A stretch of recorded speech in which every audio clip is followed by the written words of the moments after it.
Hello students, आज हम देखेंगे सीरीज और पैरेलल कॉम्बिनेशन इंडक्टर्स का। जैसे तुम्हें याद हो तो करंट इलेक्ट्रिसिटी चैप्टर में था, जब अपन रेजिस्टर्स को सीरीज में लगाते हैं तो उनमें सेम करंट फ्लो करता है। जो इक्विवेलेंट रेजिस्टेंस की वैल्यू थी उस केस में वो आई थी R equal to R1 plus R2 plus R3 up to Rn। Parallel के केस में तुम्हें याद हो तो क्या इक्वल था? पैरेलल के केस में पोटेंशियल डिफरेंस इक्वल था, वोल्टेज सेम था, करंट अलग अलग होता था। उस केस में इक्विवेलेंट रेजिस्टेंस का फॉर्मूला आया था 1/R equal to 1/R1 plus 1/R2 dot dot. ऐसे ही अपन ने पोटेंशियल में कैपेसिटेंस वाला जो चैप्टर था उसमें भी पढ़ा था। तो सीरीज और पैरेलल कॉम्बिनेशन अपन पहले भी देख चुके हैं। वही सीरीज और पैरेलल कॉम्बिनेशन अभी अपन को इंडक्टर्स में भी करना है। जो कंसेप्ट उसमें था करंट इलेक्ट्रिसिटी में वो इसमें यूज होगा। सीरीज में करंट सेम रहेगा और पैरेलल में पोटेंशियल डिफरेंस सेम रहेगा। लेकिन इस इंडक्टर्स में जो सीरीज कॉम्बिनेशन होता है वो दो टाइप का होता है। ये पहला टाइप है सीरीज कॉम्बिनेशन का पहला type, when the fields are in the same direction. जब इसके अंदर और इसके अंदर जो मैग्नेटिक फील्ड प्रोड्यूस हो रही है वो सेम डायरेक्शन में है। ये पहला केस होगा सीरीज का। और दूसरा केस होगा जब वो अपोजिट डायरेक्शन में है। अपोजिट डायरेक्शन में कैसे होंगी वो मैं फिगर बना के बताऊंगा। अभी ये सेम डायरेक्शन वाला लिया है। देखो ये एक सोलेनॉइड हो गया, एक कॉइल हो गई, इसमें करंट जा रहा है I। सेम करंट सेकेंड वाली कॉइल में जा रहा है। दोनों में देखो करंट का डायरेक्शन सेम है, ये लेफ्ट टू राइट, वो भी लेफ्ट टू राइट। मतलब दोनों में जो अपन ने वोल्टेज अप्लाई करा है वो सेम डायरेक्शन में, दोनों का अप्लाइड ईएमएफ सेम डायरेक्शन में है। ठीक है, इस केस में हमें निकालना क्या है? यदि फर्स्ट कॉइल का इंडक्टेंस है L1, सेकेंड कॉइल का इंडक्टेंस है L2, तो इस कॉम्बिनेशन का टोटल L कितना होगा? मतलब total L equal to L1 plus L2 या 1/L equal to 1/L1 plus L2, ये अपन को पता है। ठीक है, फर्स्ट वाली कॉइल में जब करंट पास हुआ उसकी वजह से उसके अंदर एक ईएमएफ प्रोड्यूस होगा। अपन ने पढ़ा था self inductance E1 equal to -L di/dt था। फर्स्ट कॉइल की बात हो रही है तो -L1 di/dt। ये वो ईएमएफ इंड्यूस है जो फर्स्ट कॉइल में प्रोड्यूस हो रहा है अपने खुद के करंट की वजह से। तो ये हुआ self induced EMF. First coil के अंदर सेल्फ इंड्यूस्ड ईएमएफ जो उसके खुद के करंट की वजह से प्रोड्यूस होता है। ठीक है, ये पहला आ गया E1। ऐसे ही जो सेकेंड वाली कॉइल है उसका self induced EMF, self induced EMF second वाली कॉइल का E2 equal to -L2 di/dt। Current उसमें भी आई था, उसमें भी आई था। ये अपन ने दो ईएमएफ निकाल लिए। ये कौन से वाले हैं? जो इनके अपने खुद के करंट की वजह से। अब लेंजेस लॉ देखते हैं अपन। लेंजेस लॉ क्या था कि जो इंड्यूस्ड ईएमएफ है वो अपने प्रोडक्शन के कॉज का अपोज करता है। फर्स्ट वाले में जो ईएमएफ इंड्यूस हुआ वो उसके खुद के करंट की वजह से था, तो वो अपने करंट को अपोज करेगा। इसमें करंट कैसे यूं जा रहा है तो वो अपने करंट को अपोज करेगा, मतलब उसके अपोजिट डायरेक्शन में होगा। ये E1 का डायरेक्शन। E2 का डायरेक्शन सिमिलरली ऐसे, क्योंकि उसमें भी करंट ऐसा जा रहा था तो वो उसको अपोज कर रहा था। ठीक है, ये जो यहाँ पे माइनस साइन मैंने लगाया हुआ है वो यही इंडिकेट कर रहा है कि ये जो E1 है वो अपने अप्लाइड ईएमएफ या अपने करंट को अपोज कर रहा है। इसमें करंट ऐसा जा रहा था, उसको अपोज कर रहा है इसलिए ऐसा है। इसमें करंट ऐसा जा रहा था, ये उसको अपोज कर रहा है इसलिए ऐसा है। ठीक है, यदि कभी ऐसा हो कि करंट जिस डायरेक्शन में जा रहा है ईएमएफ भी यदि उसी डायरेक्शन में इंड्यूस हो रहा है तो फिर यहाँ माइनस नहीं आएगा, तब उस केस में प्लस आएगा। वो केस आएगा अभी आगे, लेकिन अभी जो मैं पढ़ा रहा हूं उस केस में अपोजिट है इसलिए अपन ने माइनस लगाया। ठीक है, E1 आ गया, E2 आ गया। अब बच्चों अपन को पता है कि जब एक कॉइल में करंट जाता है तो उसके अंदर मैग्नेटिक फील्ड बनती है, उसकी वजह से उसमें से मैग्नेटिक फ्लक्स पास करता है। इसमें से फ्लक्स पास किया, अब तुम्हें दिख रहा है सेकंड वाली कॉइल उसके पास में ही है, मतलब यदि इसमें से फ्लक्स पास कर रहा है तो वही फ्लक्स सेकंड में से भी जाएगा। यदि एक का फ्लक्स दूसरे में से पास करता है तो क्या होता है, तो होता है म्यूचुअल इंडक्शन। मतलब अब इन दोनों के बीच में अकेला सेल्फ इंडक्टेंस ही नहीं हो रहा है यहाँ पे, क्योंकि एक का फ्लक्स दूसरे के साथ भी एसोसिएटेड है, मतलब इसमें अब म्यूचुअल इंडक्टेंस भी हो रहा है। तो अब मैं निकालता हूं फर्स्ट वाले में म्यूचुअली इंड्यूस्ड ईएमएफ, फिर सेकेंड वाले का म्यूचुअली इंड्यूस्ड ईएमएफ। अभी अपन ने सेल्फ निकाला था जो उनके खुद के करंट की वजह से था। अब म्यूचुअली इंड्यूस्ड ईएमएफ, फर्स्ट वाली कॉइल में म्यूचुअली इंड्यूस्ड ईएमएफ, ये जो mutually induced EMF first coil में होगा, ये किसकी वजह से होगा, सेकंड की वजह से, और सेकंड में किसकी वजह से होगा, फर्स्ट की वजह से। तो फर्स्ट वाले का जो म्यूचुअली इंड्यूस्ड ईएमएफ है E1 डैश, डैश लगाया मैंने म्यूचुअल के लिए, सेल्फ में डैश नहीं लगाया था, ये किसकी वजह से हो रहा है, सेकंड वाली कॉइल की वजह से। तो लेंजेस लॉ से ये जो म्यूचुअली इंड्यूस्ड ईएमएफ है ये सेकंड के करंट को अपोज करेगा, क्योंकि इसके प्रोडक्शन का कॉज अपना खुद का करंट नहीं है, दूसरे का करंट है, ठीक है। तो ये जो म्यूचुअली इंड्यूस्ड ईएमएफ है वो उसके करंट को अपोज करेगा। अब उसमें करंट का डायरेक्शन देखो क्या है, इसमें करंट ऐसा जा रहा है, तो ये वाला जो म्यूचुअली इंड्यूस्ड ईएमएफ है वो उसके करंट को अपोज करेगा, मतलब अपोजिट डायरेक्शन। तो E1 डैश का डायरेक्शन उसके करंट के अपोजिट ही होगा। तो E1 डैश इस डायरेक्शन में प्रोड्यूस हो रहा है, इसका मतलब इस कॉइल में जो करंट जा रहा था उसके तो अपोजिट ही है ना, अप्लाइड ईएमएफ के तो अपोजिट है, इसलिए माइनस M di/dt। यदि यही E1 डैश अप्लाइड ईएमएफ के ही डायरेक्शन में होता ना तो मैं उसको पॉजिटिव लेता, पर अभी ये उसके करंट को अपोज कर रहा है इसलिए इस डायरेक्शन में है, इसके अप्लाइड ईएमएफ के अपोजिट हो गया इसलिए माइनस, ठीक है। तो ये अपन ने निकाल लिया E1 और E1 डैश। ऐसे ही इसमें निकालें, ये है म्यूचुअली इंड्यूस्ड ईएमएफ सेकेंड वाली कॉइल में E2 डैश, बिल्कुल पिछले वाले जैसा। इसका जो mutually induced EMF E2 dash है वो इसके करंट को अपोज करे, क्योंकि इसकी वजह से उसमें प्रोड्यूस हो गया। अब इसका करंट कैसा, यू जा रहा है, तो वो उसको अपोज करेगा, मतलब ऐसा जाएगा। अब ये जो डायरेक्शन है वो अप्लाइड ईएमएफ के अपोजिट हो गया, फिर माइनस, तो माइनस M di/dt। तो ये मैंने 4 ईएमएफ निकाल लिए, 2 सेल्फ वाले हैं, 2 म्यूचुअल वाले हैं। अब अपन को पता है पोटेंशियल डिफरेंस या ईएमएफ जो है वो स्केलर क्वांटिटी होती है, तो अब मैं निकालता हूं टोटल ईएमएफ, यहां से लेके वहां तक का टोटल ईएमएफ, तो वो सबका सम हो जाएगा। Total EMF E1 plus E1 dash plus E2 plus E2 dash, यहां पर 2 E1 थे, वहां पर 2 E2 थे, वैल्यू रखेंगे। E1 की वैल्यू ये minus L1 di/dt, E1 dash ये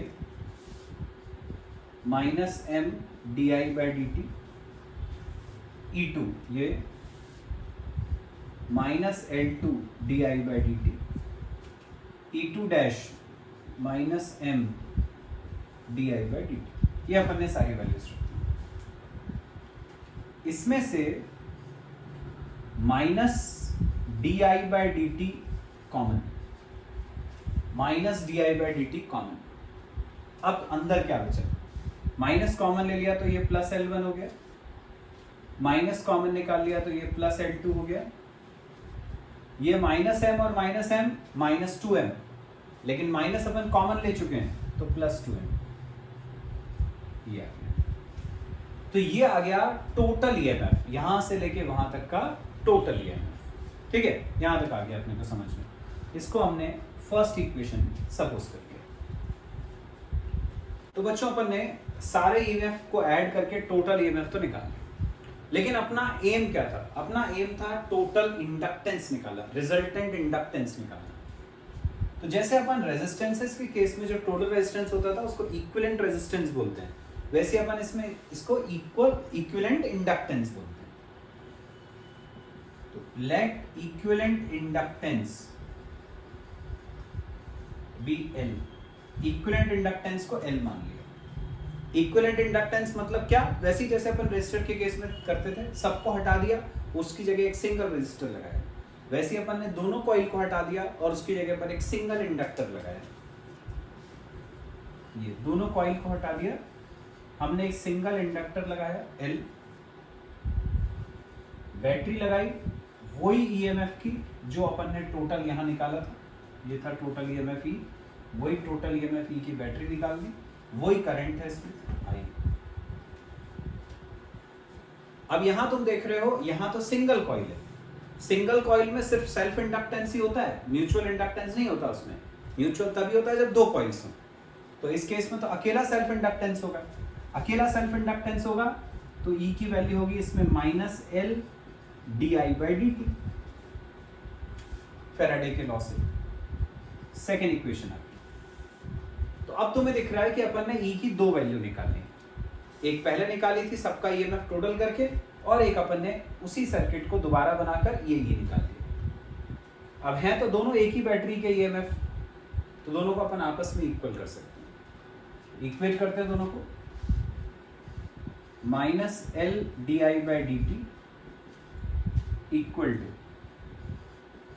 minus D I by D T bracket में L1 plus L2 plus 2M। ये ई की दोनों वैल्यूज को हमने आपस में इक्वल करा, ये माइनस माइनस कट गया, D I by D T से D I by D T cut गया, तो क्या आ गई एल की वैल्यू, एल की वैल्यू आ गई L1 plus L2 plus 2M। ये आ गया बच्चों रिजल्टेंट इंडक्टेंस का फॉर्मूला, है उसी टाइप का जैसे अपन ने सीरीज में पढ़ा था। सीरीज में इक्विवेलेंट रेजिस्टेंस होता था R equal to R1 plus R2 दो के लिए, यहाँ पे L इक्वल टू होता है L1 प्लस L2, लेकिन बस साथ में M और आ जाता है क्योंकि इस केस में म्यूचुअल इंडक्टेंस भी काउंट करना पड़ता है, जो रेजिस्टेंस के केस में नहीं होता था। आगे समझ में? तो ये वो वाला केस हो गया जब दोनों फील्ड्स सेम डायरेक्शन में थे। Got it?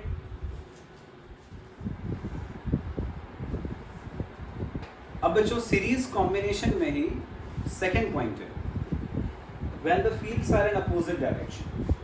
मतलब पिछली बार क्या हुआ था कि जो दोनों कॉइल्स थी उसमें जो करंट जा रहा था वो सेम डायरेक्शन में था, लेफ्ट टू राइट। अब क्या होगा, करंट की वैल्यू तो सेम रहेगी दोनों में, पर डायरेक्शन अपोजिट। फर्स्ट वाली कॉइल में यदि करंट ऐसा जाएगा तो सेकेंड में करंट ऐसा जाएगा, जिसका मतलब ये हुआ कि जो अपन ईएमएफ अप्लाई कर रहे हैं वो अपोजिट डायरेक्शन में। ठीक है, चलो अब इस केस में टोटल इंडक्टेंस कितना होगा वो अपन को कैलकुलेट करना है। ये हमने फर्स्ट कॉइल ली, इसका सेल्फ इंडक्टेंस L1, सेकेंड का L2।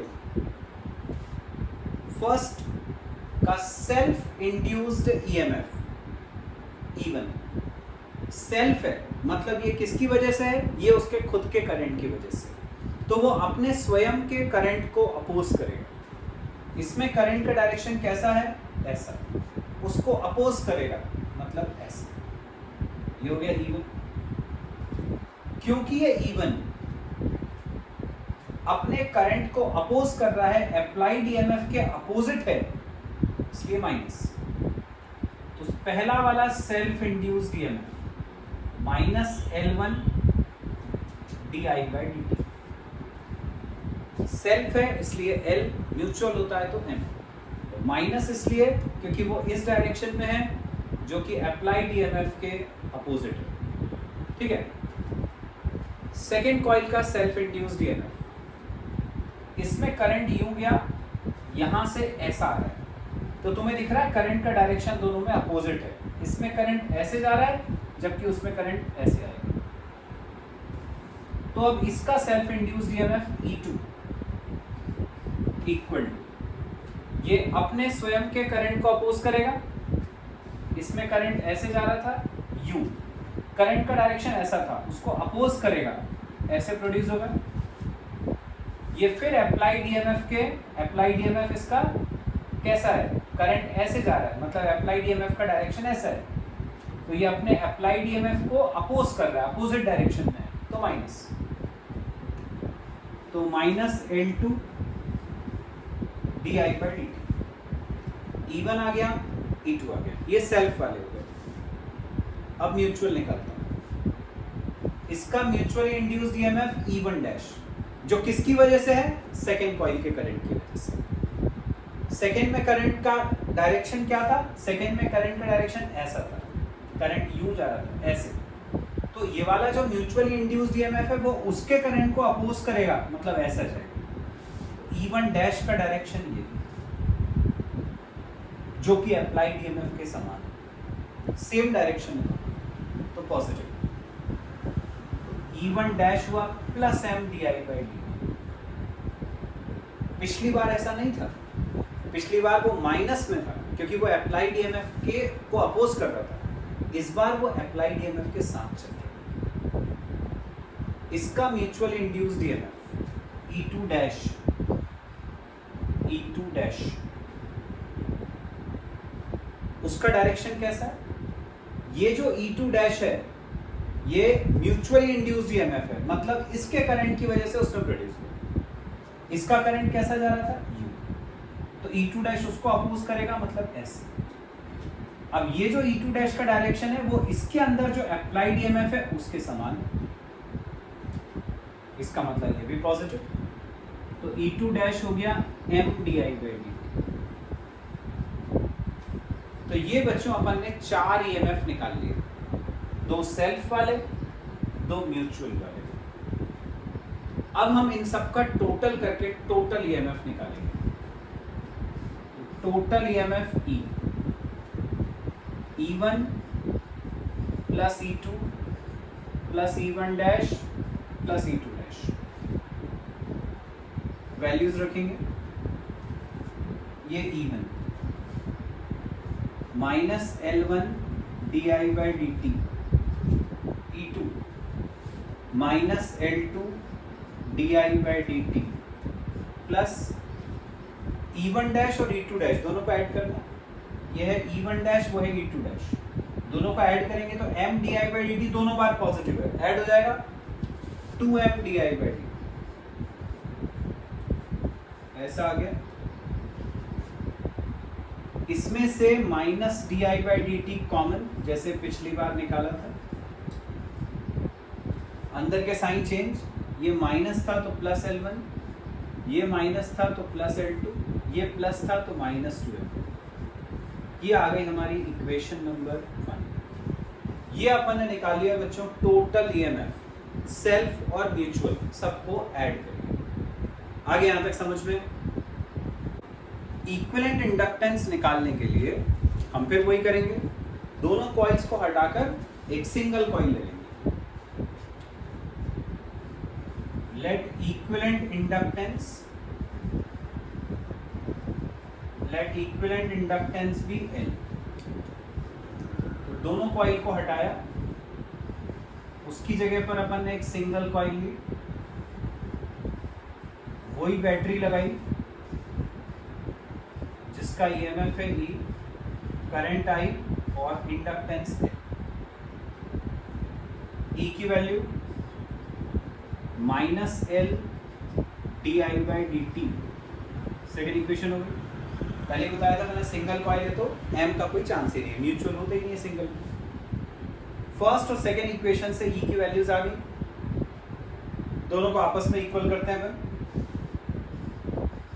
तो माइनस L di/dt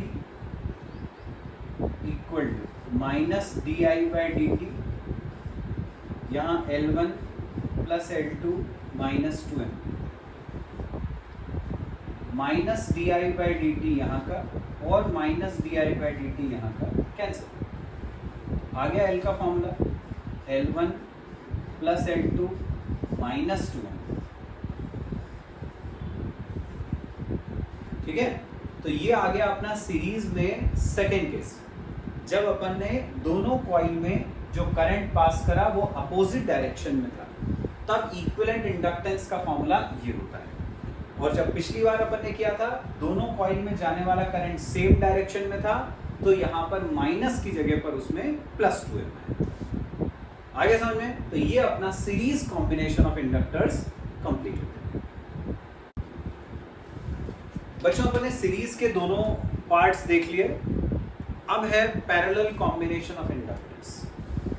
इंडक्टर्स का पैरेलल कॉम्बिनेशन, जैसे मैंने तुम्हें पहले ही बता दिया है कि सीरीज और पैरेलल की कंडीशन वही है जो रेजिस्टर्स में थी। मतलब सीरीज में करंट सेम, पैरेलल में वोल्टेज सेम। यहाँ भी वही है, पैरेलल कॉम्बिनेशन है तो अपन को दोनों का वोल्टेज सेम लेना है। तो हमें क्या करना है, दो पॉइंट्स के बीच में, ये दो पॉइंट्स मान लो मैं नाम दे देता हूँ इसको ए और बी। इन दो पॉइंट्स के बीच में ही अपन को फर्स्ट इंडक्टर लगाना है और उन दो पॉइंट के बीच में ही सेकंड लगाना है, क्योंकि पोटेंशियल डिफरेंस तुम्हें पता है पॉइंट्स पे डिपेंड करता है। पॉइंट सेम होना चाहिए तभी वोल्टेज सेम रहेगा। तो हमने ए और बी के बीच में फर्स्ट कॉइल ली जिसका इंडक्टेंस L1 है, वही ए और बी के बीच में सेकंड कॉइल ली जिसका इंडक्टेंस L2 है। लेकिन पैरेलल में करंट सेम नहीं रहता, वो यहाँ पर भी हो रहा है। जो भी यहाँ तुम बैटरी लगाओगे वहां से जो करंट I आ रहा है दो पार्ट्स में डिवाइड होगा। फर्स्ट करंट I1 ऊपर वाले में, I2 नीचे वाले में। अब पहले वाले में जो सेल्फ इंड्यूस्ड ईएमएफ है वो निकालते हैं। Self induced EMF in the first coil. Self induced EMF है मतलब अपने खुद के करंट की वजह से प्रोड्यूस हो रहा है, उसको अपन ने E लिया। ये अपने स्वयं के करंट की वजह से है तो उसको अपोज करेगा। इसका करंट कैसा जा रहा है, U, उसको अपोज करेगा ऐसे, ये E हो गया। इसकी वैल्यू निकालें फिर हम सेकंड पे आते हैं। E इक्वल टू सेल्फ के लिए फॉर्मूला LdI/dt होता है। माइनस है कि प्लस है वो इस पे डिपेंड करता है कि जो ईएमएफ उसमें इंड्यूस हुआ है वो अप्लाइड ईएमएफ के मतलब करंट के अपोजिट है कि करंट के सेम डायरेक्शन। इसमें करंट ऐसा जा रहा है मतलब जो अप्लाइड ईएमएफ का डायरेक्शन है वो ऐसा है, जबकि सेल्फ इंड्यूस्ड ईएमएफ ऐसे प्रोड्यूस है, अपोजिट डायरेक्शन में है माइनस। माइनस पहली कॉइल का इंडक्टेंस है L1, करंट I1, तो E आ गया माइनस L1 dI1/dt फर्स्ट के लिए। सेकेंड कॉइल को देखें, सेकेंड कॉइल में भी सेल्फ इंड्यूस्ड ईएमएफ E है क्योंकि पैरेलल में वोल्टेज सेम रहता है। E इक्वल टू, ये अपने करंट को अपोज करेगा, इसमें करंट ऐसा जा रहा है उसको अपोज करेगा तो ऐसा हो गया। करंट ऐसा जा रहा था मतलब अप्लाइड ईएमएफ इस डायरेक्शन में था, ये इसको अपोज कर रहा है मतलब फिर माइनस, तो माइनस L2 dI2/dt। यहां तक अपन ने निकाली दोनों वैल्यूज। जो फर्स्ट वाली टर्म थी उसमें माइनस L1 को अपन नीचे ले जाते, तो dI1/dt आ जाएगा माइनस E/L1। सेकेंड वाले में माइनस L2 को नीचे ले जाते हैं तो dI2/dt ये हो गया माइनस E/L2। तो ये अपन ने dI1/dt निकाल लिया, dI2/dt निकाल लिया। अब हमें दिख रहा है कि जो यहां से टोटल करंट I आ रहा है उसी के दो पार्ट्स हुए थे I1 और I2। यदि I के दो पार्ट्स हैं तो मैं I को लिख सकता हूं I1 + I2, I को लिख सकता हूं I1 + I2। अब बच्चों देखो इसमें दो कॉइल हैं लेकिन फिर भी मैंने म्यूचुअल इंडक्टेंस इसमें कंसीडर ही नहीं करा, जो अपन ने सीरीज वाले के दोनों केसेस में देखा था। लेकिन मैंने इसमें M कंसीडर ही नहीं करा। क्यों नहीं लिया, उसका रीजन देखिए। इसमें जो करंट जा रहा है उसकी वजह से इसमें मैग्नेटिक फील्ड प्रोड्यूस होगी, मैग्नेटिक फ्लक्स पास करेगा। ये मैग्नेटिक फ्लक्स कैसा पास करता है इसमें, वैसे ही जैसे कि एक बार मैग्नेट में होता है, बड़ा नॉर्थ टू साउथ, अंदर साउथ टू नॉर्थ। जो सेकेंड वाली कॉइल है उसमें करंट ऐसे, ये मैग्नेटिक फ्लक्स ऐसे गया। तो अब तुम देखो इसका जो मैग्नेटिक लाइंस ऑफ फोर्स है वो यहाँ से ऐसे ऊपर की तरफ जा रही है, इसकी नीचे की तरफ जा रही है। मतलब इसका फ्लक्स इसमें से पास नहीं कर रहा, इसका फ्लक्स इसमें से पास नहीं कर रहा, इसलिए दोनों के बीच में म्यूचुअल इंडक्टेंस नहीं है। दो कॉइल हैं लेकिन फिर भी वो दो कॉइल इतनी दूर दूर हैं कि उन दोनों का फ्लक्स एक दूसरे से पास नहीं कर रहा, इसलिए म्यूचुअल इंडक्टेंस इस केस में नहीं है। आगे समझो, तब जैसे मैंने बोला था आई के दो पार्ट्स हैं, आई को हमने लिख लिया I1 प्लस I2। इस पूरी इक्वेशन को डिफरेंशिएट कर देते हैं विथ रिस्पेक्ट टू टी, मतलब सबके आगे डी बाई डी टी लगा दिया, ये D I by D T, D I1 by D T plus ये D I2 by D T, हमने सबके आगे डी बाई डी टी लगा दिया। अब यहाँ D I1 by D T की जगह ये वैल्यू जो अपन निकाल चुके थे पहले, D I2 by D T की जगह ये वैल्यू जो हम पहले निकाल चुके थे, सब्स्टिट्यूट करते हैं। तो D I by D T equal to D I1 by D T की जगह ये रखा माइनस सी अपॉन L1, ये minus C upon L2, minus C common, अंदर बचा 1 upon L1 plus 1 upon L2। First equation ये अपन ने D I by D T की वैल्यू निकाल ली, जहां पर आई क्या है हमारा टोटल करंट, ठीक है, यहां तक आ गया। अब बच्चों अपन मान लेते हैं कि इक्विवेलेंट इंडक्टेंस L है, जैसे अभी तक कर रहे थे अपन। Let equivalent inductance be L। Equivalent inductance L लिया, मतलब दोनों इंडक्टर को हटा दिया और उसकी जगह पर एक सिंगल इंडक्टर लगाया। ये अपन ने एक सिंगल इंडक्टर लगा दिया जिसका इंडक्टेंस है L, करंट I जा रहा है, वही बैटरी लेनी है जो आपने यहां ली थी। EMF पैरेलल में सबका सेम रहता है, जो फर्स्ट का होता है वही सेकेंड का होता है और वही टोटल होता है ना। उसका रीजन पता है तुम्हें, एक बार फिर से बता देता हूं मैं। जैसे ये फर्स्ट कॉइल, ये सेकेंड कॉइल, ये A और B के बीच में लगी है, और उन्हीं दोनों पॉइंट A और B के बीच में तो अपन बैटरी लगाते हैं। ये तो पैरेलल में A और B के बीच का वोल्टेज यहाँ पे यदि E है, यहाँ पे E है, तो वही A और B के बीच का यहाँ पे, ठीक है। तो जो बैटरी अपन ने पहले ली थी, सेम वही बैटरी अपन को लेनी है जिसका EMF है E। सिंगल कॉइल है, म्यूचुअल का कोई चांस नहीं है, सिर्फ सेल्फ इंडक्टेंस होगा। तो E की वैल्यू हो गई minus L D I by D T. यहां से मैं D I by D T निकाल लेता हूं, फिर उसको सेकेंड इक्वेशन मान लूंगा। D I by D T हो गया minus E by L, let this be equation number 2। ये D I by D T आ गया अपना सेकेंड इक्वेशन। अब देखो D I by D T जो है वो ये हमने सेकेंड इक्वेशन में निकाला, और वही D I by D T अपन ने फर्स्ट में निकाला, ठीक है। करंट सेम ही है क्योंकि वही बैटरी है, तो टोटल करंट सेम रहेगा दोनों केस में। तो अब ये दोनों की D I by D T की वैल्यूज इक्वल कर देते हैं। तो minus E by L equal minus E 1 upon L1 plus 1 upon L2। ये माइनस ई और ये माइनस ई कट गई, तो 1 अपॉन L का फॉर्मूला आ गया 1 upon L1 plus 1 upon L2।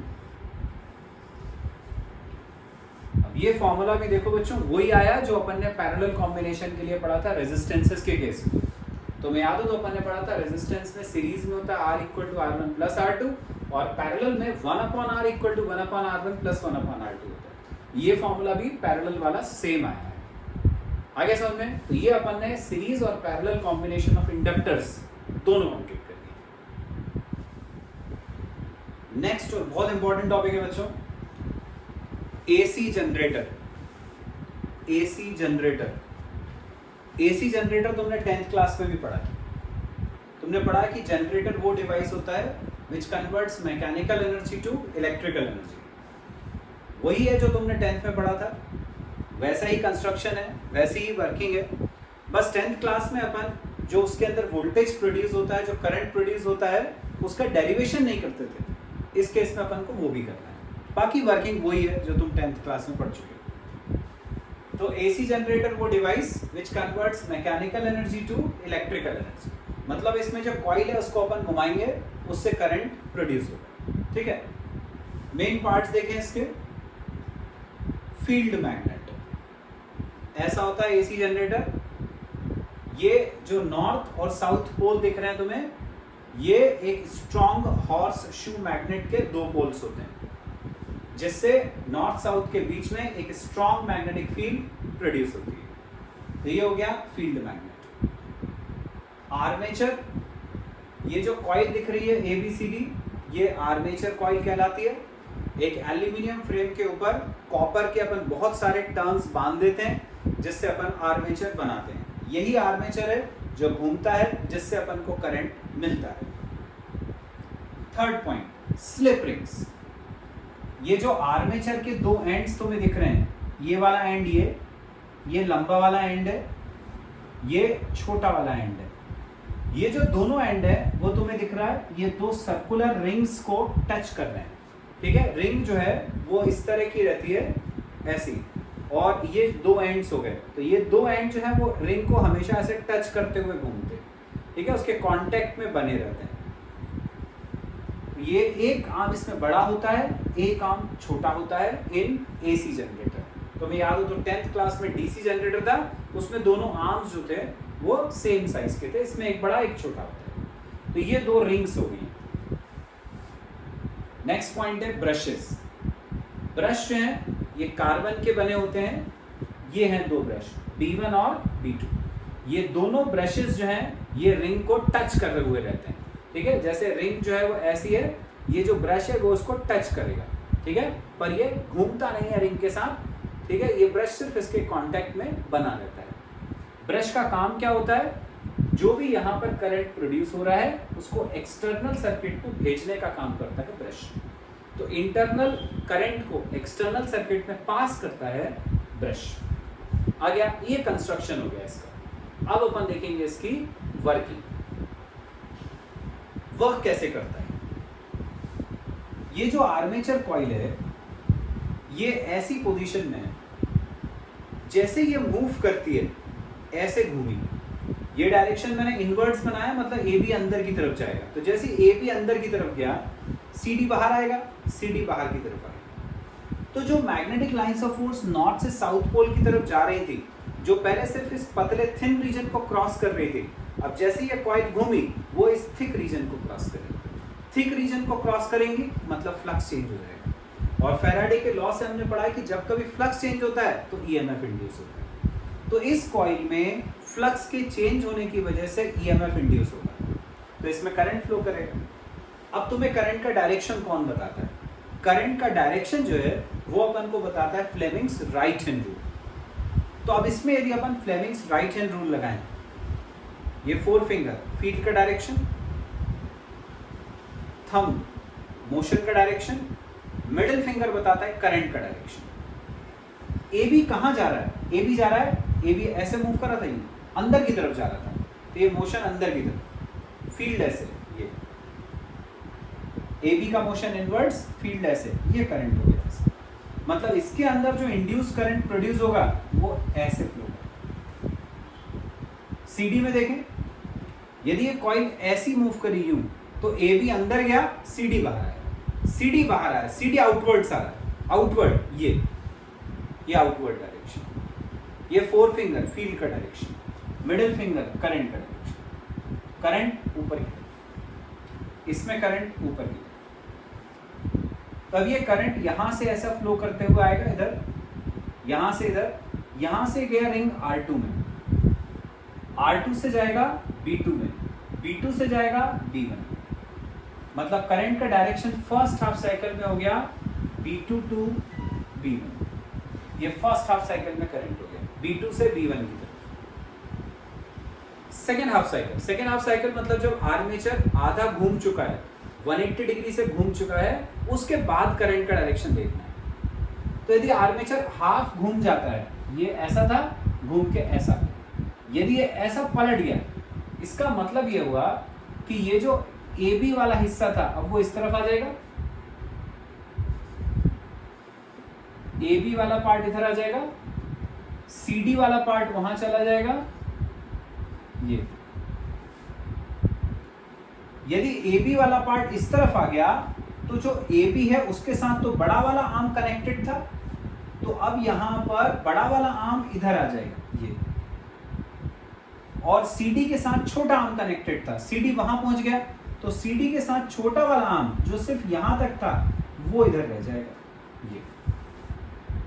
ठीक है, ए बी वाला पार्ट इधर आ गया तो बड़ा वाला आर्म इधर आ गया, छोटा वाला आर्म वहां पहुंच गया।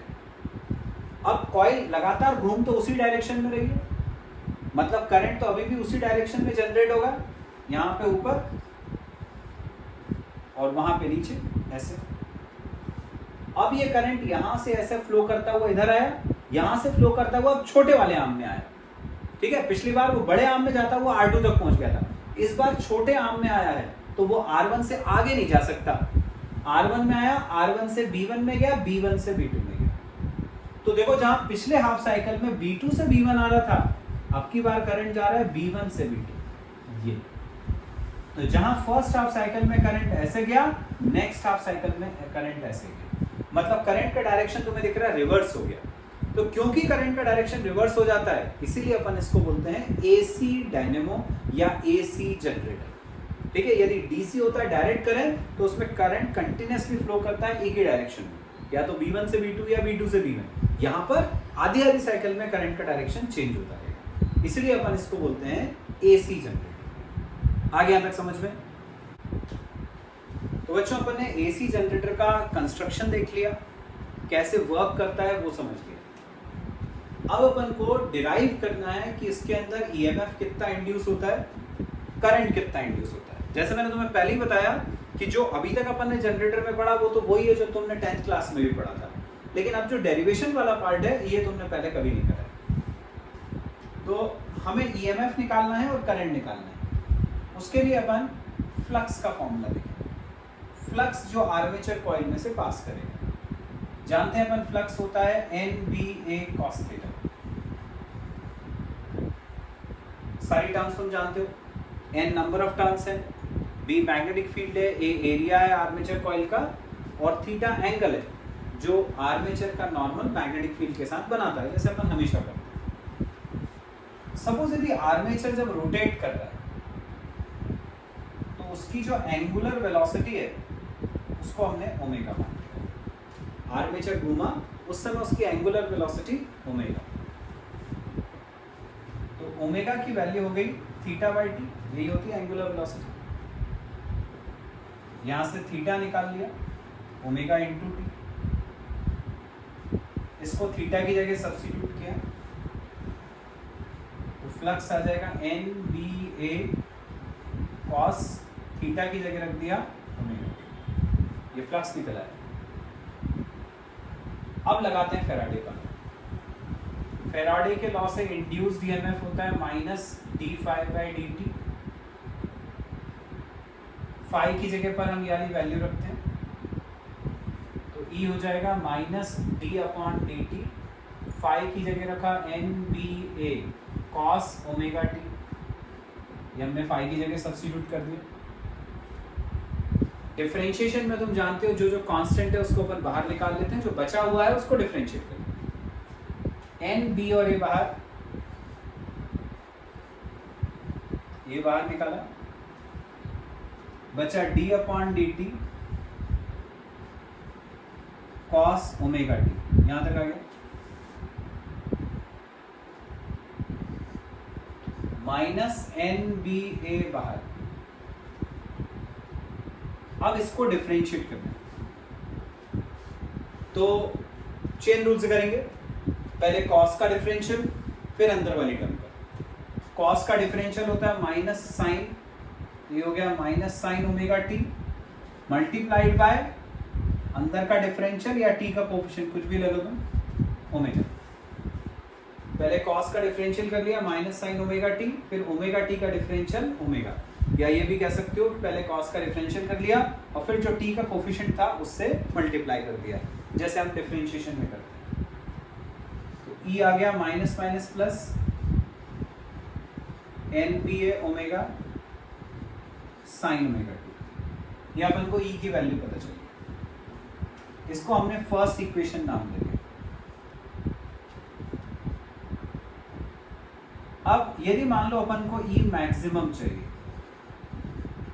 फॉर मैक्सिमम ई की वैल्यू यदि अपन को मैक्सिमम चाहिए तो तुम्हें दिख रहा है ई की वैल्यू साइन ओमेगा टी पे डिपेंड कर रही है, तो ई तुम्हें यदि मैक्सिमम चाहिए तो साइन ओमेगा टी भी मैक्सिमम होना चाहिए। साइन ओमेगा टी की मैक्सिमम वैल्यू को अपन लिखते हैं 1।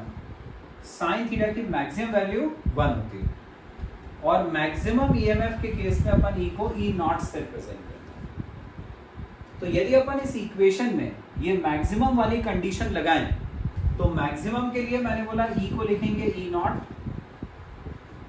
ये एन बी ए ओमेगा ऐसा रहेगा, और मैक्सिमम के लिए हम साइन ओमेगा टी की जगह रखेंगे 1। तो ई नॉट हो गया एन बी ए ओमेगा।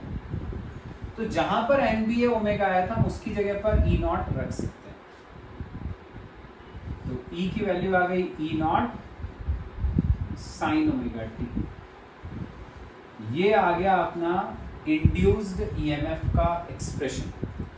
ठीक है, तो जनरेटर के अंदर जितना ईएमएफ इंड्यूस होता है उसकी वैल्यू ये होती है, ये अपन को पता चलता है। अब मान लो एक तुम्हें इससे करंट निकालना है तो ओम्स लॉ होता है I equal to E by R. E की जगह ये वैल्यू रखी E naught sine omega T, नीचे आर ऐसे ही है। अब फिर मान लो मैक्सिमम वैल्यू लेना आई की, करंट की, for maximum I. Maximum I के लिए साइन ओमेगा टी 1 हो जाएगा और आई को अपन लिखेंगे आई नॉट। तो ये जो आई है उसकी जगह अपन ने लिखा मैक्सिमम के लिए I naught, E naught by R ऐसे ही है, और साइन ओमेगा टी की जगह मैक्सिमम के लिए अपन ने 1। तो ये आई नॉट की वैल्यू है। तो अब ये जो ई नॉट बाय आर है उसकी जगह मैं आई नॉट रख सकता हूं, यहां पे ई नॉट बाय आर की जगह पर आई नॉट रखेंगे तो आई का एक्सप्रेशन बन गया, आई हो गया आई नॉट साइन ओमेगा टी। ये आ गया बच्चों इंड्यूस्ड करंट। एसी जनरेटर के अंदर जितना करंट प्रोड्यूस होता है वो ये आ गया, जितना ईएमएफ प्रोड्यूस होता है वो ये आ गया। What it? तो बच्चों अपन ने ई का एक्सप्रेशन तो डिराइव कर लिया। अब हमें ग्राफ देखना है between induced EMF and time. E और टी के बीच में एक ग्राफ बनाएंगे। जो वैल्यू अपन ने डिराइव करी थी उसी का यूज करेंगे। ई था I naught E naught sine omega T, E की वैल्यू थी E naught sine omega T. मान लिया अपन ने कि टाइम पीरियड कैपिटल टी है। टाइम पीरियड का मतलब क्या? जब आर्मेचर को पूरा एक बार घूमने में 360 डिग्री घूमने में जितना समय लगता है that is called time period. उसको अपन ने कैपिटल टी लिया। अब हम अलग अलग टाइम पे ई की अलग अलग वैल्यू निकालेंगे और फिर उसको ग्राफ पे प्लॉट करेंगे। सबसे पहले अपन ने टाइम को लिया 0, जब कॉइल ऐसी है घूमना जस्ट स्टार्ट करने वाली है। टाइम को लिया 0, यहां रखा, यहां 0 रखोगे तो साइन 0 0, पूरी वैल्यू 0, तो इंड्यूस्ड ईएमएफ 0। तो टाइम 0 पे वैल्यू 0 आ गई। फिर अपन ने लिया मान लो 1/4 रोटेशन, टाइम पीरियड लिया t/4, मतलब 360 का कंप्लीट रोटेशन होता है 360 डिग्री, उसका 1/4 मतलब 90 डिग्री से घूमी है कोई, ऐसी थी ऐसी घूमी, 90 डिग्री से घूमी है। ठीक है, ऐसे 90 के अपन 4 पार्ट्स ले लेंगे, टोटल 360 हो जाएगा। तो 1/4 ऑफ द रोटेशन मतलब 360/4 90 डिग्री से घूमी, तब ई निकालेंगे, E naught sine omega T. Omega क्या था? Angular velocity. एंगुलर वेलोसिटी का फॉर्मूला तुमने लास्ट ईयर पढ़ा है, 2π/t। यहां रखेंगे 2π/t, ये रखा ओमेगा की जगह, t की जगह पर t/4, ये t/4, t से ये t कट जाएगा, 2 से ये 4 कट जाएगा, तो e आ गया e नॉट साइन π/2। साइन π/2 मतलब sine 90, sine 90 1 into E naught, E naught, तो e की वैल्यू आ गई ई नॉट।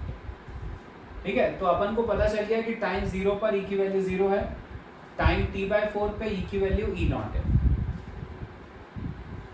अब अपन ने लिया टाइम t/2, इस पे e निकाला, ई हो जाएगा ई नॉट साइन ओमेगा टी की जगह टी बाई टू, ऐसा आ गया। ओमेगा की जगह पे 2 पाई बाई टी, ये हो जाएगा ई नॉट साइन ओमेगा की जगह 2 पाई बाई टी, यहां पर है टी बाई टू, टी से टी कट गया, 2 से 2 कट गया, ये आ गया साइन पाई मतलब साइन 180, साइन 180 0, तो ई की वैल्यू 0 आ गई। तो अपन ने 0 पे निकाल लिया, टी बाई 4 पे निकाल लिया, टी बाई 2 पे निकाल लिया, फिर 1/4 रोटेशन करा, मतलब हर बार टी बाई 4 में ऐड करते जा रहा हूँ। 0 में टी बाई 4 ऐड करा, टी बाई 4 में टी बाई 4 ऐड करा, तो ये हुआ टी बाई 2 में टी बाई 4 ऐड करोगे 3t बाई 4, फिर ई निकालना है, E equal to E naught sine omega की जगह 2 पाई बाई टी,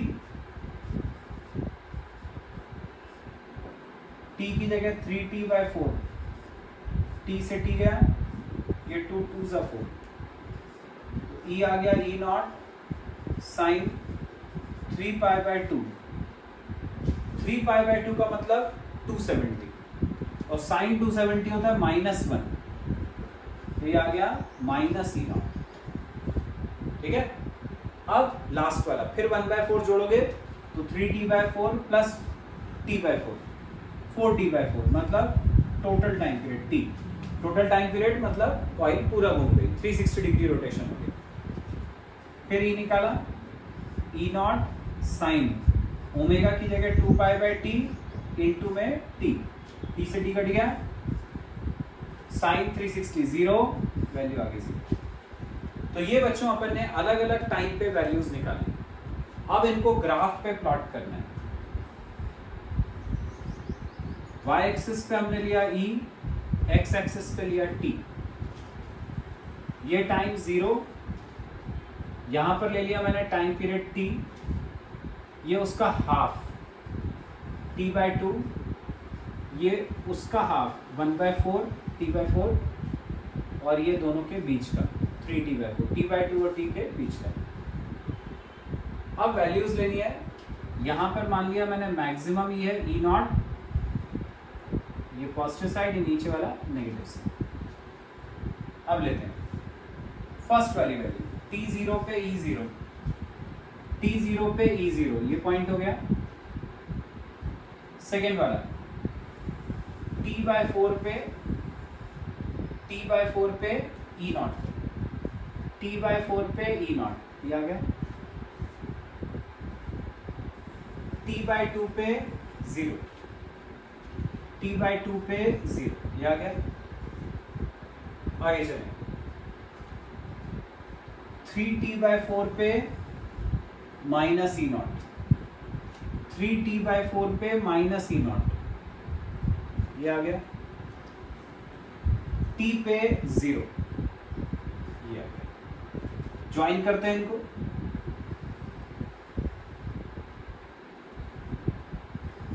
ये तो ये ग्राफ होता है AC का।